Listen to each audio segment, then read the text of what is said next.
Can't have Johannes Leak on the set anymore. Got to catch up with him at home. Good to talk to you, mate. It's not so different for you. This is what cartoonists do. They sit back and look at the world from a long way off and pick holes and work out what's going on.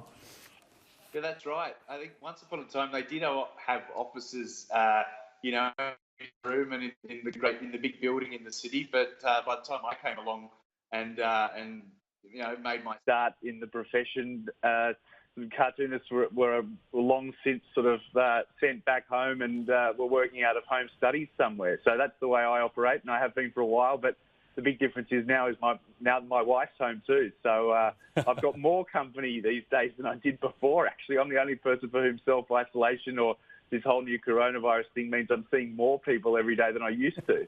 So do you surf in the morning before you do cartoons, or you knock out a cartoon quickly and then go surfing all day? You can be honest. The boss won't be watching. It's always a bit of both. It can be either of the two. The quick surf before work is the smart option, but sometimes I'm a bit late getting in the water in the morning, and I try and find a window after work in the afternoon if I still can. Oh, it sounds like a good life. Let's have a look first up at your colleague at the Australian Spooners cartoon. This is for tomorrow's paper, isn't it? Yes, it is. This is great. This is grim. We've got the best case of the Grim Reaper with a small reaper. We've got the worst case with the smoking patient in a bad way, and the Grim Reaper, the side there is threatening. And we've got the probable case. That is, we're all knocked around economically. We're all going to be looking for help. Yeah, well, I mean, I've been looking for a way to get a Grim Reaper or two into my cartoons ever since this COVID-19 situation blew up. But, I should have done it by now. But John Spooner's done such a fantastic job, and he's done 3 of them, and they're all different. They're all fantastic. But, yes, I think this is very clever. I mean, it's just so simple. And the way that he's divided up the emblem of the Grim Reaper between, the skeletal character itself and the scythe. The scythe, I suppose, represents, something like the body count, I guess, or just how deadly it ends up being. And I think that's very clever. We're all hoping for a really sort of a much scarier, I suppose, a much scarier prospect than what ends up, what we end up experiencing. And then it could be the other way around, of course. But one thing I think is certain, and that's the point John's making, is we're all going to be paying for it for a very long time to come. We are indeed. By the way, Chris Dorr, the editor-in-chief of The Australian, is watching. He just texted me, so I think you better stick to the cartoon and then a surf. I think that's the message sure. You want to get to Dory.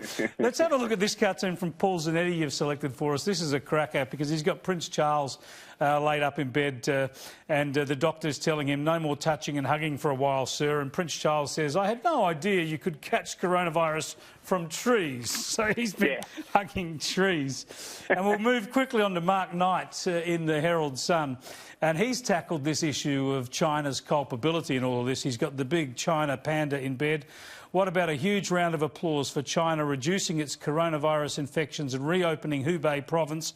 And you've got the world economy there clapping, Johannes, from a coffin. That cuts to the chase, that cartoon.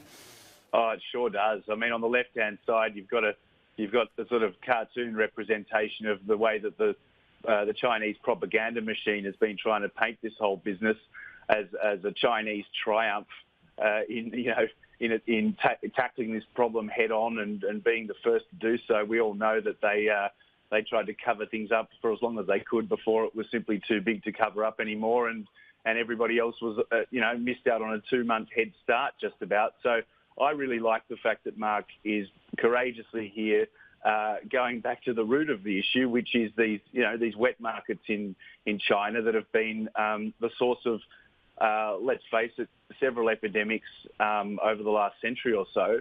They will continue to be the source of epidemics if something doesn't happen, and I think it's only fair to point that out every now and again. I want to run through a few quickly here because we are running out of time. Warren Brown in the Daily Telegraph has got the Great Wall of Australia, locking off Australia to foreign investment now. It's an issue that came out today. That's a great image, a brilliant cartoon.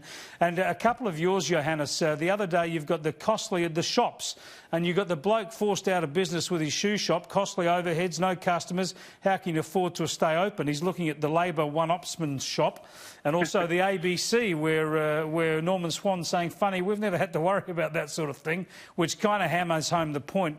And just finally, I thought this is a classic from you, Johannes, where you've got the cultural differences. In Singapore, the message is stay home, and everyone does. In Australia, maybe we should be saying do not stay home, because we like to do what we're not told.